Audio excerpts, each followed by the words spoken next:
afternoon, everyone. Welcome to another edition of Free-CLE Fridays with Wilmick. Here we are in July. This is the second of our series of 4 CLE Friday programs we're doing this year. Thank you very much for joining us. We will have another program in September and then another in November. So stay tuned on your emails for those programs and dates, and we hope you can join us for that too. Today's program is about malpractice risk. What are the risks out there? How to avoid them, and different aspects of malpractice claims and insurance and how it all works. And a look at your insurance policy and your coverage and how that works. And it should be a good learning program for all of you. And it carries an ethics credit. It has been approved by the Board of Bar Examiners. And so when you report your CLE credits to the BBE, probably at the end of this year or the next year if you're on that year, you will click on live webcast. There's a button on their online reporting system called live webcast, and that's the one you want. And you will find this program in that category. So that's how you'll find it. And again, thanks for being with us. So the program today, malpractice risk, your malpractice insurance coverages and so forth, will be brought to you by 2 speakers for us today. One is Brian Anderson. Brian is our senior claims attorney. He has been with Wilmick since 2003.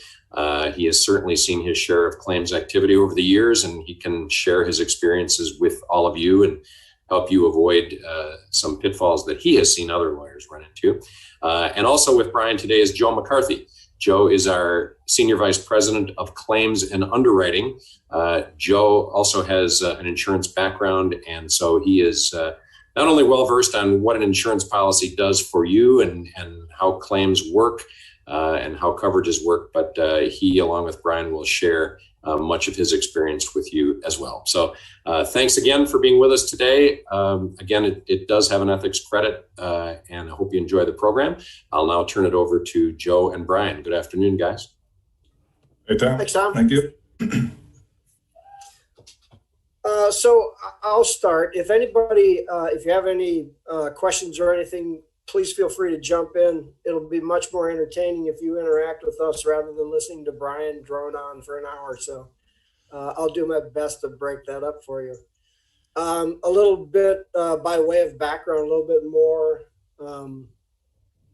just about me. I've been got out of law school in 1993. I worked as an insurance defense lawyer over in Milwaukee for about the first 10 years of that.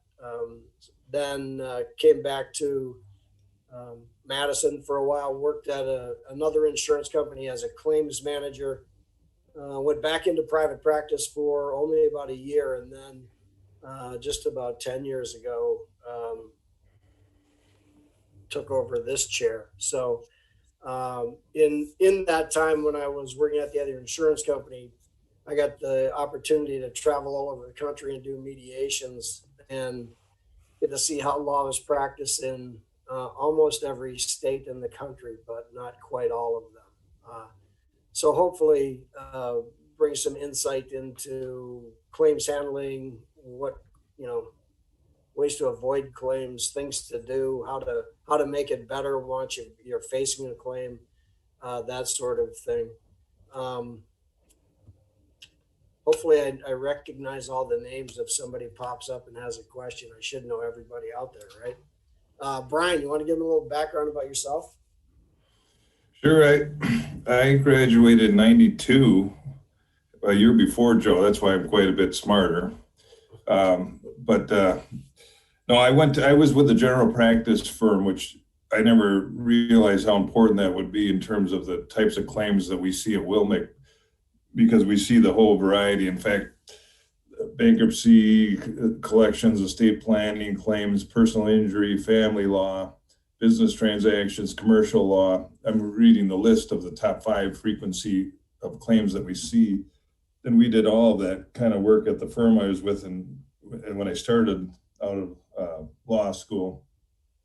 Then I joined a firm that did only personal injury plaintiffs work. And that was a high volume firm, and that has been our number one area of claims in terms of severity, and it's cost us the most money at Wilmec, settling claims involving personal injury plaintiff work. So that was a good background too for this position. But I've been here now since '03, and hopefully I've helped a few people along the way that are on the program. And I give you full credit for listening to Joe and I on a Friday afternoon in the summer, because that should be worth 2 credits, quite frankly. But no, we'll try to make it as interesting as we can. But I'm glad that we can bring these programs. Hopefully that helps in terms of getting the credit, and we'll give you at least something to take away from the program. And I'll say this: it's this week I was at a deposition, hadn't had 2 of our insureds, haven't had the pleasure of being live like that for a while, and so it was nice to see people. But if we can help you avoid being deposed, that would be a win-win for us and you both, because it's just not a pleasant experience.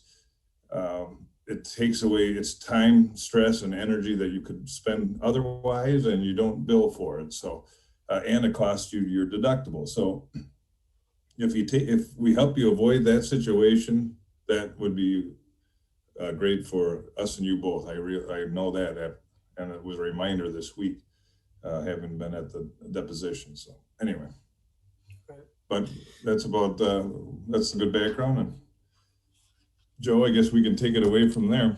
Yeah. So the outline that we provided is about 10 pages long.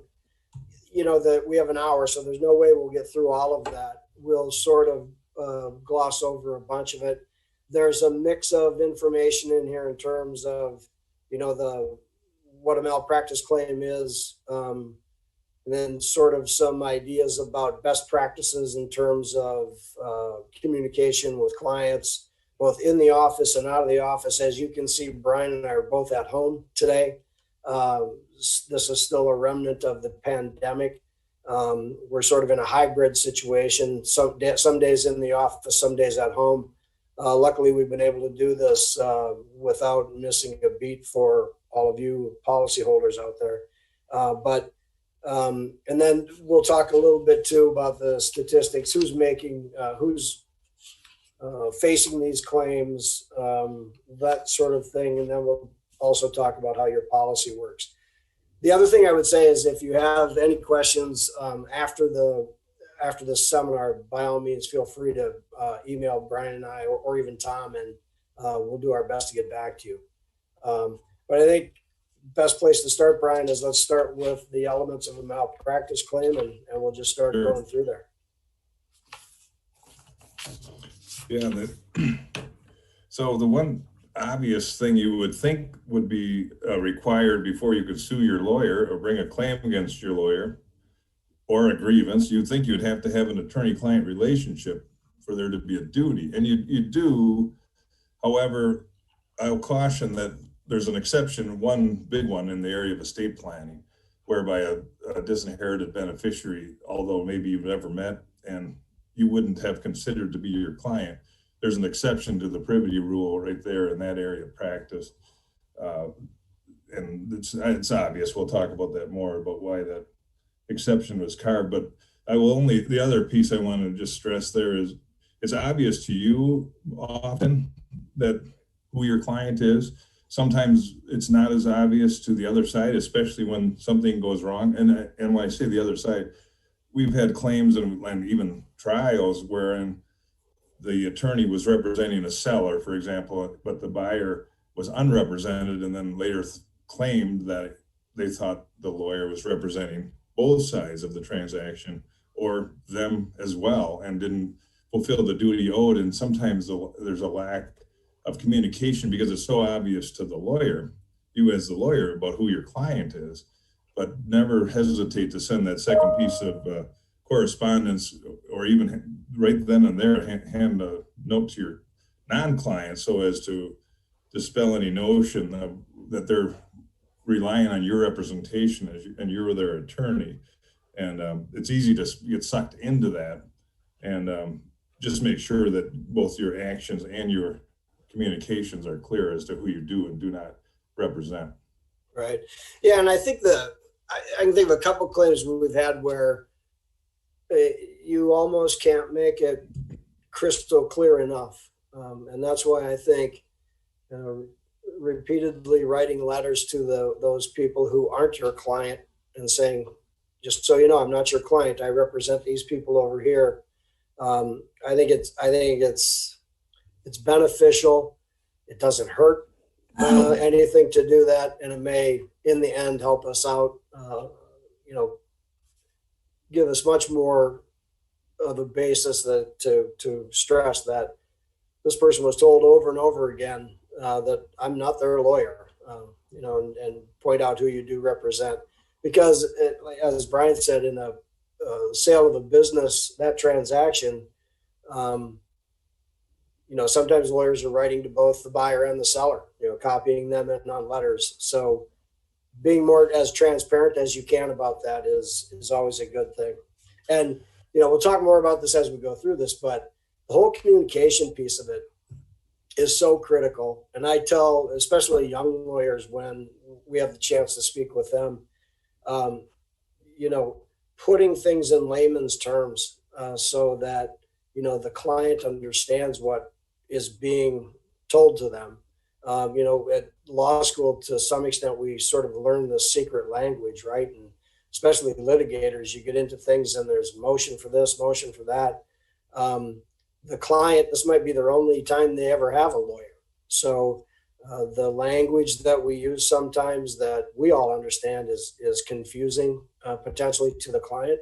And that's why we talk about all the time, put things in layman's terms so that everybody has a clear understanding of what's going on. Yeah, the only one other part of that to make sure people understand is that you don't have to be paid.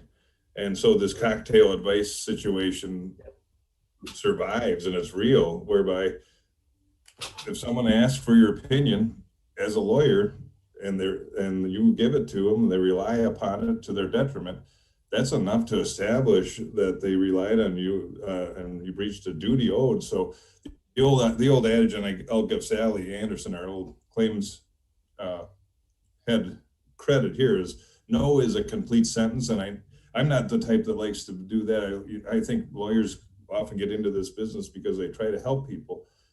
But sometimes the best answer is, I can't help you. If we want to set up an appointment, we can sit down in my office.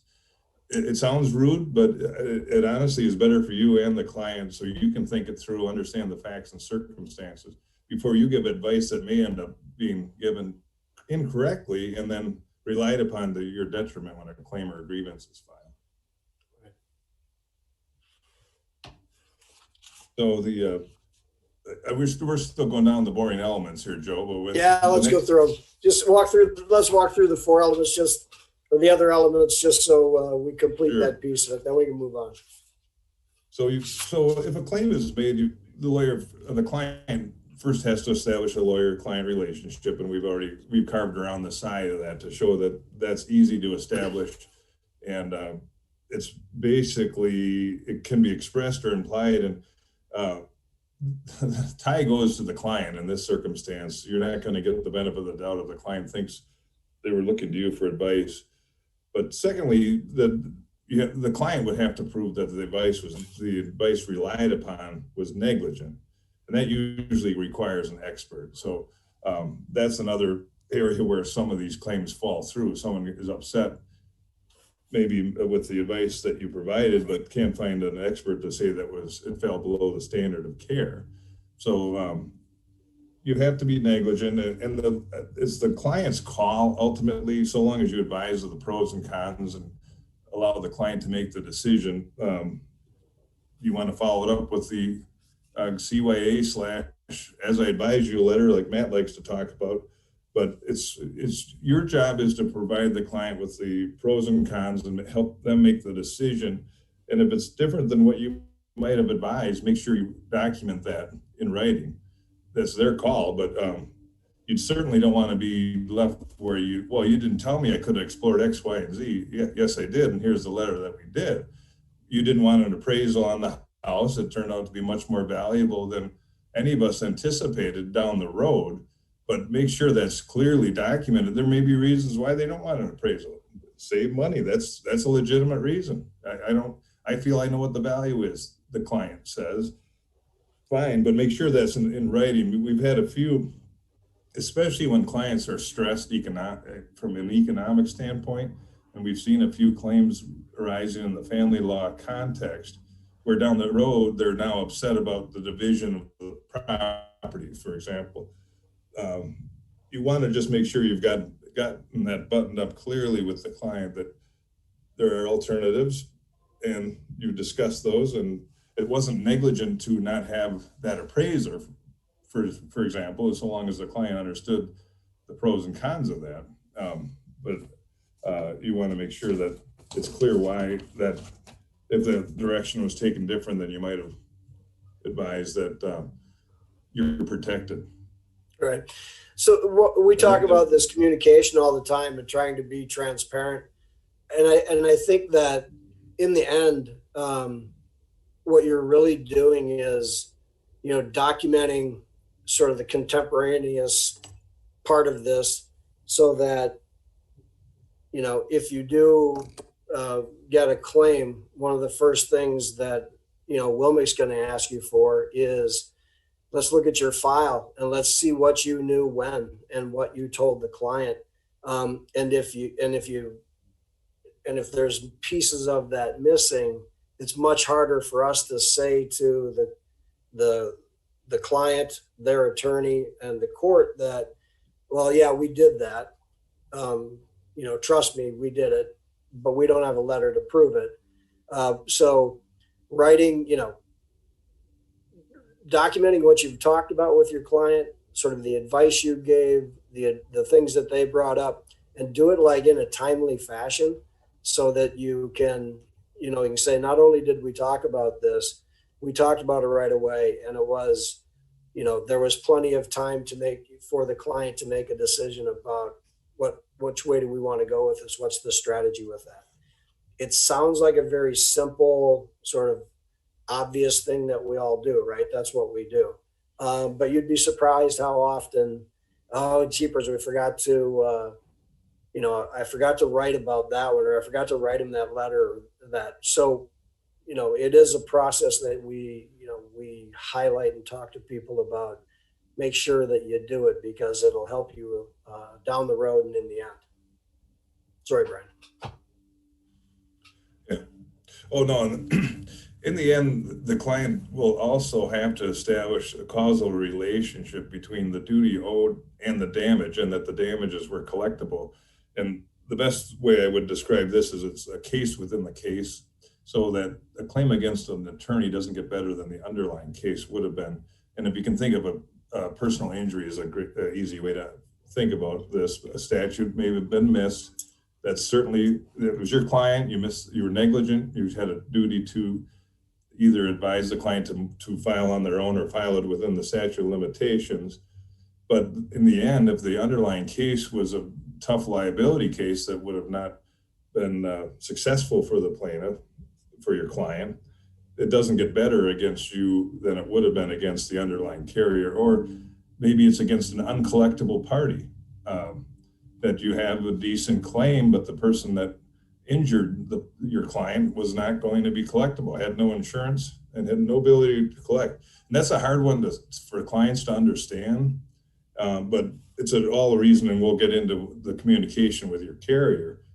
Don't fall on your sword too fast and too often, because there may be things that, yes, maybe you made an error, but in the end, you're not a guarantor of the result or a collection matter that wouldn't have been collectible in the first instance. So that's something to keep in mind.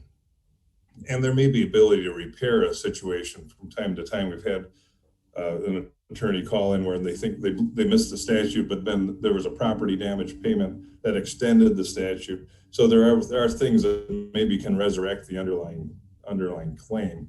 But in the end, it's a case within the case analysis. And yes, an attorney makes a mistake sometimes. Maybe the case was you can no longer pursue it, but in the end, it's no harm, no foul, because it wasn't collectible against the adverse party.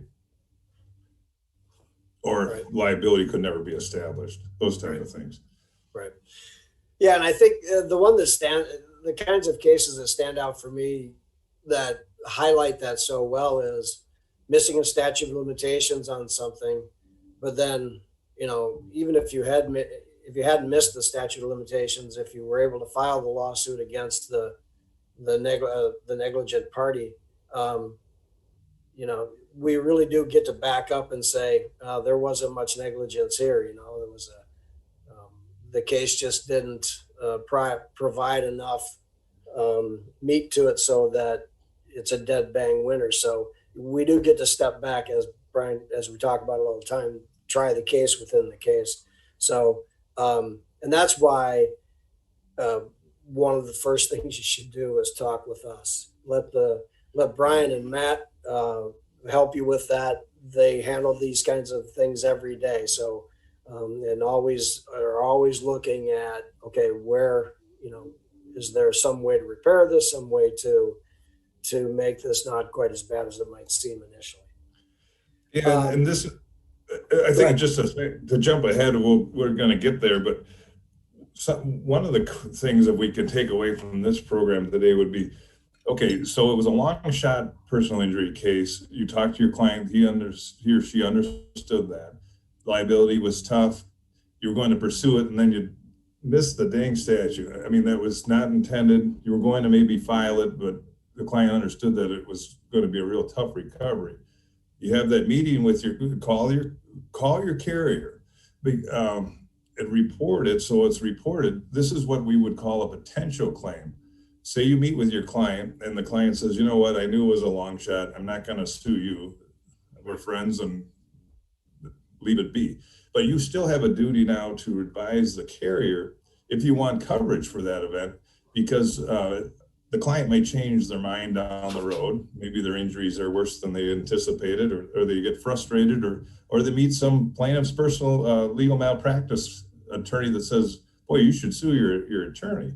So once you've caused that client to lose a right, which they no longer have the ability to pursue that claim, you have a duty to advise the client of the error, the right to obtain other counsel to discuss the situation, and you have a duty to report that potential claim to your carrier. So, because at this point, whether or not the claim is pursued, you know of, or reasonably should know that you made a mistake that could be cause of a claim, and you want to make sure you have coverage during your policy period. And Joe will get into that more in a minute, but and I would say what Joe said: talk to your carrier first and work backwards about how should I talk to the client about this? What's your advice, and those type of things.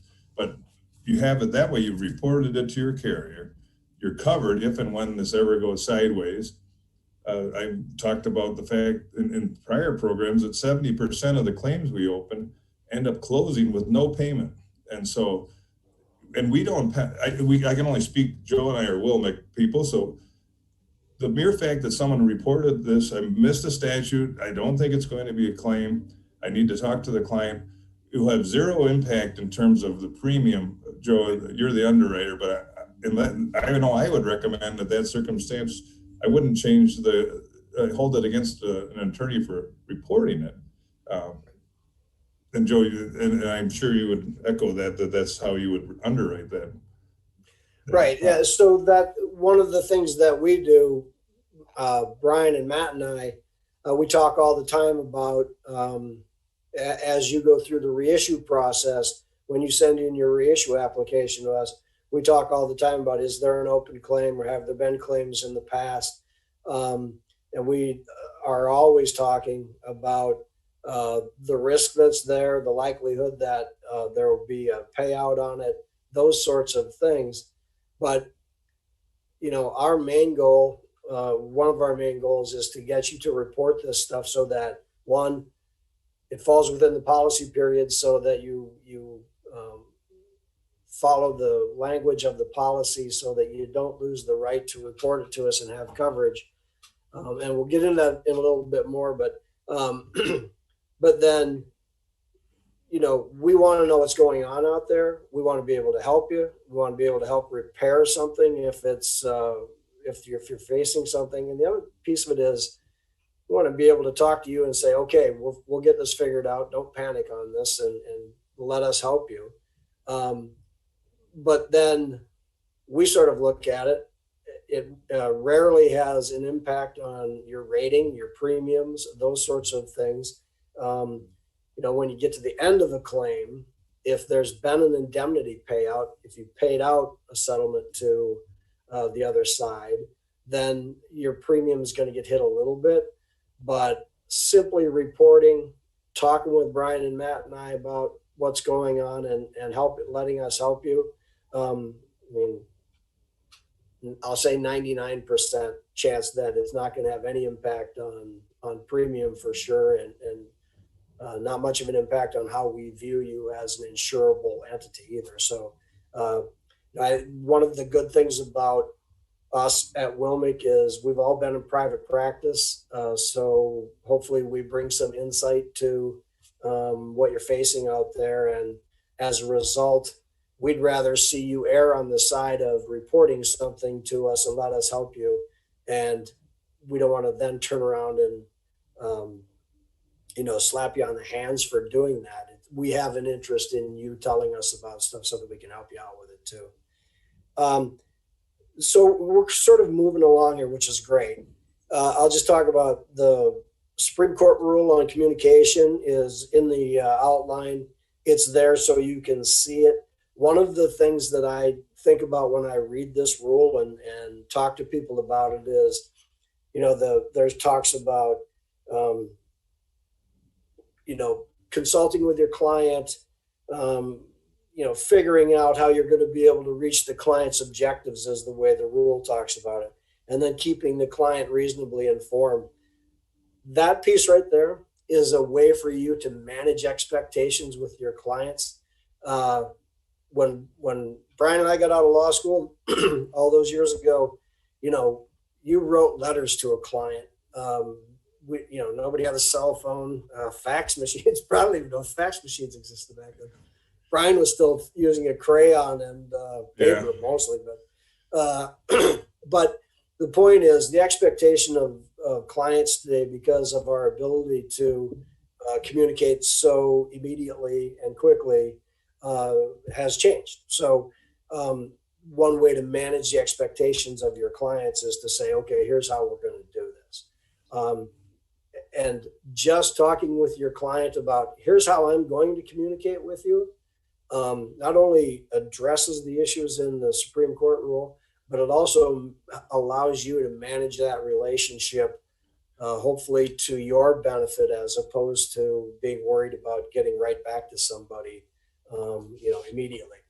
And having been a claims manager in another insurance company where we had cases all over the country, I can tell you how valuable I felt it was for the folks who worked in the claims department to get consistent and timely reports from defense counsel around the country. I mean, it allows you to have a complete understanding of what's going on, where we're going with the case, what's happened, what decisions have been made, those sorts of things.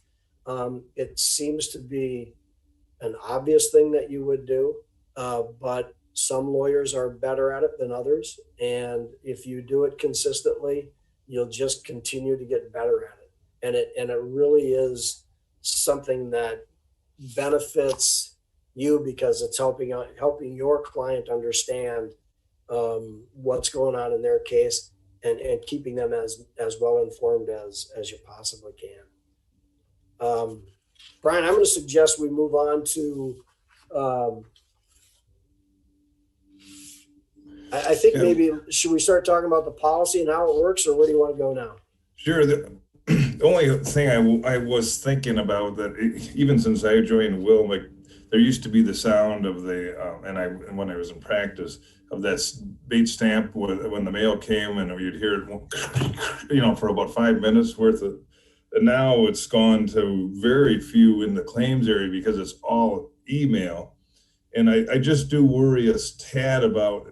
I have to admit, luckily I'm not on the front line with claims because emails just pile in and continue to come in. And I thought I got back to someone, and so I'm appreciating the problem that you may have as practitioners, in that the emails are so quick to be sent by clients and or the other side in matters. And I don't have a great answer for you, but I do like the idea of that in the outline it said keep up with emails any way you can.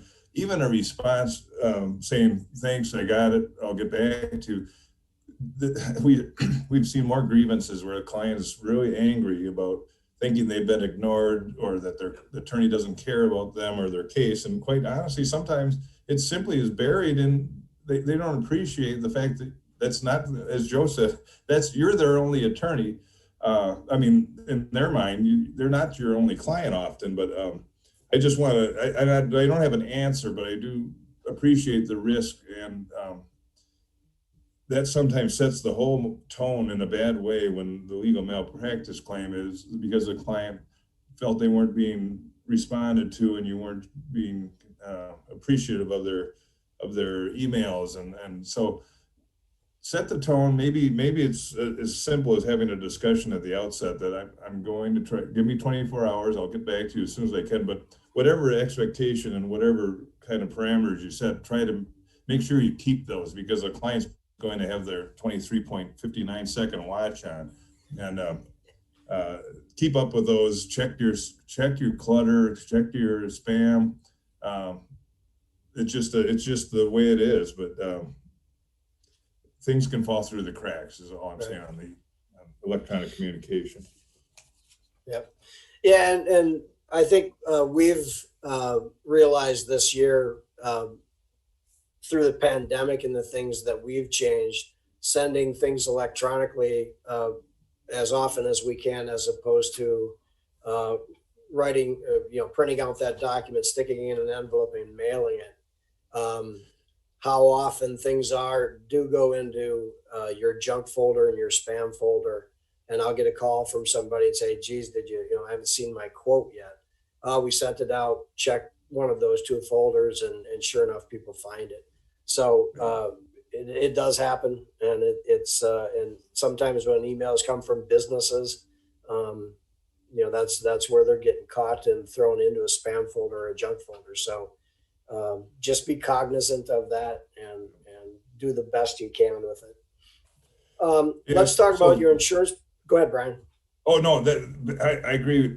Joe and I talked before, and I said I appreciate it, whoever signed up, because signing up for a program about all you want to know about legal malpractice insurance policies couldn't have been the top of your list. But in all seriousness, we're trying to don't get us wrong from where we're coming from. We're told this is designed completely that if we can help you use this to the best for your own benefit. And just as a side note, we've had situations where lawyers are coming and going and leaving or joining firms or retiring and maybe not communicating with Wilmick about those kind of issues, which is a mistake, because it may save you money. It may help you cover things you want covered or not cover things you don't want covered. So anyway, we'll try to help you, and certainly from a claim standpoint, the importance of reporting things so we can help you and help try to diffuse the situation. That would be awesome. So yeah, go ahead, Joe. So I think let's talk about the policy itself and how it works. I'll try to do this as quickly as I can. I think it's worth mentioning so that you start to understand how these policies work.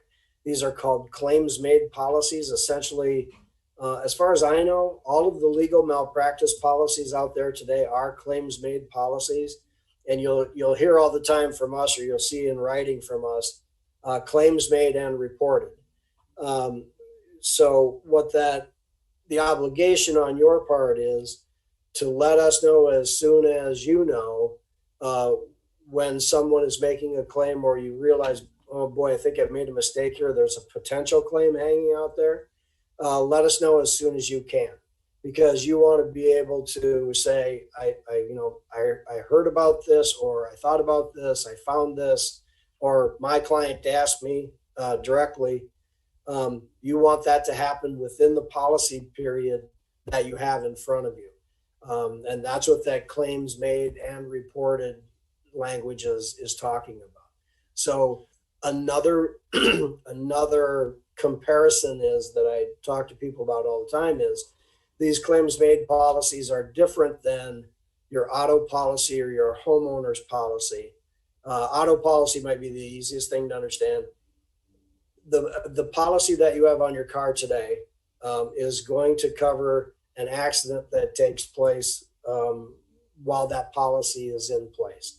So that if you had a car accident and somebody made a claim, and there's a policy in place on the day you have the car accident, and somebody makes a claim against you, sues you 2 or 3 years later for injuries suffered in that car accident, the auto policy that was in place on the date of the accident, on the occurrence, those are occurrence policies, that's the policy that's going to cover the lawsuit that's brought 2 or 3 years later. Claims made policies are different in that the policy that's in place at the time the claim is made is the policy that's going to cover the work that was done previously. So if claim is made and or the attorney reasonably knows, I'm going to go back now to my PI case situation where there's not an actual claim, but you know you missed the statute. That's the same as so potential claim is important too. I only mentioned that there's been a fair amount of movement. I think there always is, but there are several claims right now where lawyers have either joined other firms or moved on, but the claims was timely reported, thankfully, because by the time the claim develops, the new firm that these people are with, for example, those depositions the other day, we don't insure that firm or that lawyer at that firm, but because they were wise and timely reported it before they transition, we're on the hook for now and ever after on that claim. So that's another important benefit to timely reporting for your own protection. Because the lawyer that was deposing the attorneys on the case this week that I was at was trying to ask a lot of questions about their current law firm and their coverage. It had nothing to do with this case, and nor is there any coverage available. Unfortunately, if that was the only policy they had, they'd be in trouble because they didn't report it before they left employment. So that's another key date to keep in mind if you're thinking about, and that's a different program that Joe and I have done from time to time, but the transition piece is an important part of it that you might know, about the claim now, 6 months from now, you may be in a different firm or on your own or whatever the situation is. Make sure you report it while you're insured with and at the firm you are when you know or should know of the event. Yep. And that's right. That's a great segue into one of the things that I was going to touch on. So, if you did work 2 or 3 years ago, and you're looking at July 1st or the end of the calendar year as a year to retire or maybe join a firm or even change jobs or even change carriers. You need to know that if you don't talk to us about tail coverage or talk to the new company or new firm about getting prior acts coverage, the policy that was in place doesn't provide coverage for you if you simply walk away from it and then 6 months later, a year later, somebody brings a claim. And that's how it differs from an occurrence policy. There's always got to be some insurance coverage in place somehow when somebody comes forward to make a claim for the work that was done several years ago. Timely reporting can help, as Brian said, can help you eliminate that risk because once you report it to your carrier and they know about it, they're on the hook for it. They're obligated to help you with it. Go ahead, Brian. Yeah, well, I was going to mention the fact that an attorney is always liable for their own negligent act. I mean, and we defend cases when we don't believe the attorney was negligent, so that we never throw in the towel on that piece. But we've seen a couple instances whereby an attorney maybe didn't appreciate the fact that you could be named individually in the action. Sometimes they name the firm, that's great. But just because you work for a firm doesn't mean that, and if you're the attorney assigned, that we can't control the way the claim comes in. We have to take the claim as it's written. And it's frustrating from time to time, but if they want to sue you for your own negligent act, the fact that you work for McCarthy and Anderson doesn't relieve you of that responsibility. So that's just something to keep in mind. Yeah, and that's a pretty common conversation that I have with people. People will call and say, hey, we got this lawsuit. They're suing McCarthy and Anderson, but they're suing Associate B who left too. What do we do with this? You know, the way our policy works is the firm continues to have coverage for any of the work that that lawyer did while they were working for the firm. So the defense is going to exist for the firm. But if that individual lawyer left and chose not to buy tail coverage and they get individually sued, they could potentially be out there without any coverage for them. So that's why, and I think that people don't really understand that. And you know, we hear all sorts of arguments about, well, I was working for the firm at the time, they have to cover me. And technically that's not the way it works. But having said that, we've bent over backwards to defend people, whenever we can. You know, the other thing that we hear about is all the time. But the point, I think. Go ahead. Well, I was just going to say the point. One of the takeaways, if you're with a firm or you, if you're the managing partner or it's a two-person shop, make sure you talk to your staff and or the other attorney, even though that attorney may not be a partner, maybe part-time contract. I don't care what the situation is. That if you're the point person to report to the carrier, that the people, your staff and the other attorney there or attorneys know that they have to report things timely and how important that is for coverage for both the firm and the attorney. Yep. Yeah, that's absolutely right. And then I'm sure Brian hears it more often than I do, but boy, is this something I should report? I just got this phone call or I got this email. Err on the side of reporting it to us. That's what we tell people all the time. Let us try to help you figure that out. You know, I think if you look at the definitions in the policy, it'll tell you, you know, what we consider to be a claim if somebody's, you know, asking for monetary reimbursement for something because they missed out on something. Those sorts of things are sometimes obviously claims. Some of the stuff, and I always think about the stuff that you figure out yourself. You go through a file and you're looking at something and you realize you missed a date, or you realize, oh boy, I forgot to file this thing that should have been filed at the time of the transaction, or there, you know, some addendum to that should have been included with this and wasn't. Those are potential claims. And Brian, feel free to jump in here and talk more about it. But, you know, when you realize that there's potentially some mistake was made, that's the opportunity for us to help come in and help you repair and hopefully get it to the point where it doesn't become a claim. Maybe something can get fixed, you know. Brian, go ahead and talk more about that if you would. Well, the thing that unfortunately has reared its head in the last 3 months, and I hope it's not a trend we're going to continue to see, the firm ultimately sues to collect a fee owed and earned, I mean, and deservedly so, and then they get hit with a counterclaim that we have a couple going right now, and I understand the counterclaim is borderline frivolous, if not totally frivolous, and that's a good segue. Our outline says, what if I believe the allegation is frivolous?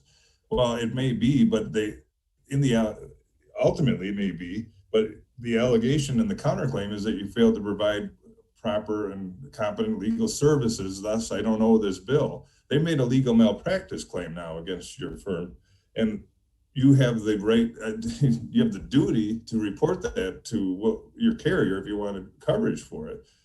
because unfortunately, in one case, the counterclaim is about 7 times the size of the bill that was being collected. So it's now turned a small claims matter into a circuit court matter. But obviously, we have defense counsel involved now. We're defending it. I mean, I don't think the claim has merit. That's not the standard of care with regard to reporting. But so the two cautions there. We do cover fee counterclaims that are based in reaction to a fee collection action. We do not exclude that. We do cover that. But it is a good reminder to maybe triple check, is this one worth pursuing? Is the client collectible? I hate to see firms incur their deductible defending a claim in which they were trying to collect. But I'm not trying to say don't pursue the fee. I'm just saying do it cautiously. And I guess it's a good reminder when the fee's starting to not be paid along the way and starting to grow, those might be the times to talk frankly with the client about, are we going to continue this relationship? We need to be paid rather than go through the whole process and then get stuck with a bill that you end up getting a counterclaim on. That's how much care that client has for you and your firm in the end. And it's frustrating for the firm for sure, but definitely something that has to be reported. And it's worth mentioning because we have seen three counterclaim fee matters in the last 6 months. So, and it may be sometimes that's just a sign of the times where some clients are struggling, and yeah. So anyway. Yeah, and I think there are carriers out there that won't insure you if you make a practice of suing your clients for fees. And I think in reality, the risk to the insurance company, it's obviously prevalent enough where some companies in the industry take that position. If you're going to sue your client for fees, we don't want to insure you. And it's a direct result of counterclaims for malpractice after they don't pay your bill. But, as Brian said, we think you deserve to get paid for the work you did. Be judicious about how you go after the fees that are still out there and owing. The last piece I'll talk about the insurance policy is sort of reporting it within the policy period and making sure that you don't put coverage in jeopardy simply by you got something in today, and then you set it aside and say, I need to talk to Wilmick about this. And let's say you go 2 or 3 weeks, maybe a month. And in the meantime, your policy has expired and you've started on a new policy. Technically, if you don't report it within the policy period, the company has the argument to say it wasn't timely reported and doesn't meet the language of the policy. We do everything we can to avoid doing that sort of thing because we understand. But you're better off as soon as you realize there's been a mistake or potential mistake, or realize that somebody is making a claim against you, call us right away. Tell us right away, because as soon as you know, then we know, and that way it's going to be in one of the policy periods for sure, and that way you avoid that potential complication altogether. And you might call us and say, hey, look, I just realized I made a mistake, or I got this email from a client. I want to look into it, and I'll call you back next week and we'll talk through this. That's great. I mean, the idea is tell Brian, tell Matt, tell me about it so that you at least get it. We can calendar and say, we heard about it on this date, and that will help you avoid, just sort of missing the fact that, oh boy, my policy just expired and reissued. So keep it within the policy period and you'll be safe. Brian, we got about 10 minutes left. I suppose we go through who makes claims. Well, what I was, I guess if anyone has any questions, we certainly could take them or go a different direction. But if not, what I would say is that, so we've compiled Joe, and then we can go to what you just said, but I think it's always interesting for those practicing. First of all, the data that I'm about to say, keep in mind that 100% of our insureds are Wisconsin lawyers. That's all we insure. And Joe, what's the percentage of solo attorneys that it's high, 70% or? Yeah, right. Yeah, between 65 and 70% of our policyholders are solo practitioners.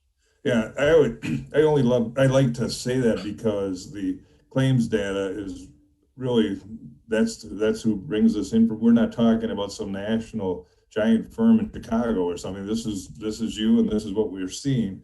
And this is through May of this year. So I'm another month, only missing 1 month completed, but by far the biggest area of claims in terms of frequency and our most expensive area is estate trust and probate, which is a little unusual. That's historically it's more, well, it's been in their top three, but it's by far, and it's not even real close. It's worth noting, that's a cautionary note for those practicing an estate probate trust, that you are the most likely in 2021 to see a claim in that area, and it is costing us money. So these claims have some merit. And so you always scratch your head. I mean, we try to figure out why or what's changed. Or I think there was some stress on the execution of estate planning documents, and we know of at least one where by the COVID issue with regard to witness signatures factored into a claim. Yep. But the one overriding theme that anytime there's a disinherited beneficiary, someone thinks they didn't inherit their full share of mom or dad's estate, or whoever's estate they think they're entitled to. Those are the situations whenever it's a one-off or it's not by way of 50% to daughter, 50% to son. That's where you got to double down on your correspondence and communication, so that these undue influence or the lawyer, must have done something wrong. It's a lawyer's fault that I didn't receive the fair amount from the estate. That's always been a concern. But failure to record, I'm just looking at issues behind some of these claims. Anytime, and at times there's been an incorrect distribution made. That happens. It's a mistake. You're covered. It's amazing how when someone inherits money they were unjustly enriched, that money seems so hard to get back. So it's just I think the tough part is the lawyer's under a lot of pressure to timely disperse. I mean, give me my money yesterday. If it takes another day to just double check and go over things, please do, because there's a long statute of limitations that you can be, well, in fact, it's in the outline, it's 3 years at a minimum, and the discovery rule applies. So mistakes can be made quickly, and then unfortunately the claims come back slowly, but they do come back. And when people are under stress financially, they're even more likely to bring one. Okay, so state trust, probate, family law has jumped into the number 2 area of claims we're seeing this year. And I think the theme would be unsatisfied with the property division in the end, or we've had several claims wherein the prenup or marital settlement agreement may have been set aside for various reasons, and the lawyer's blamed, when that's a convenient target to blame the lawyer. But again, communication, make sure that's covered. Real estate's up there. We're seeing that's number 3. Criminal defense is 4, and then bodily injury, personal injury is way down in 5th so far, and a fairly small percentage actually. I mean, it's in 5th by a ways. The criminal defense real quickly, we've not had any problem. We've enjoyed good success, as have those who practice in that area for forever. There is some law that's being challenged right now that we don't know the outcome, whereby the actual innocence defense used to be an absolute defense to the attorney that practices in criminal defense. That's under some pressure, and that may be factoring into why we're seeing a few more claims, but we're hopeful that the Supreme Court keeps the law consistent that we've enjoyed for. Brian, can you explain the difference that they're talking about? In the criminal defense? Yeah, so that in the old, under the current law, a client can't, unless they can prove they're actually innocent of all charges, they can't then bring a legal malpractice claim against their attorney, claiming they received ineffective assistance, because that was an absolute defense. I mean, unless you can prove actual innocence, and that doesn't mean you pled to something else. But now there's there may be a hybrid whereby you don't have to prove actually innocent. You're actually innocent of all counts if the lawyer was maybe mishandled one of the counts that you were charged with, and that would open the door, and it would be a concern that Joe and I will have to talk about if that changes, and we will certainly send publications out. We haven't alerted our policyholders to this necessarily yet because it's in flux, but keep a lookout for that, and those, especially those that practice in the area of criminal defense. Right. You know, just by way of historic perspective, you'll see some of the historic numbers in the outline about, you know, the top 5 areas of practice that drive claims. I can tell you that our experience in those top 5 areas reflects the experience of the ABA that takes into consideration claims made across the country by all sizes of firms. So those top 5 that you see in page 7 of the outline, historically, that's the way they rank.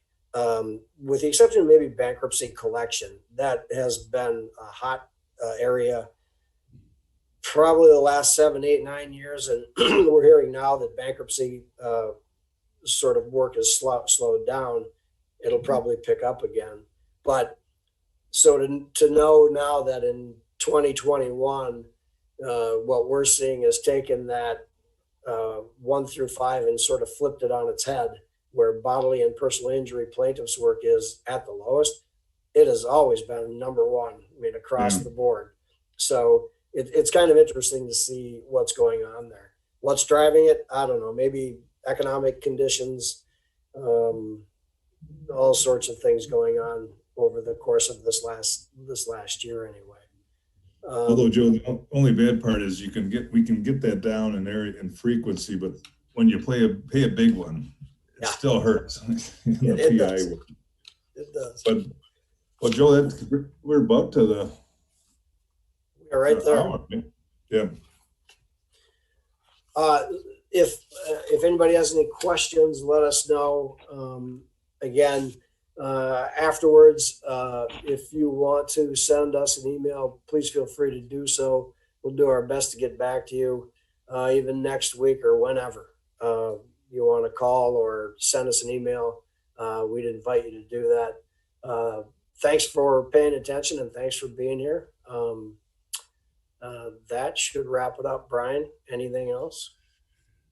So just report, remember there's coverage in your policy for both claims and grievances. You don't need to use the policy, but you do need to report it to us, and we'll be happy to talk with you at no expense. Yes, and please put Brian to work. Make him do something. Yes. Thanks for listening, everyone. Have a good Friday.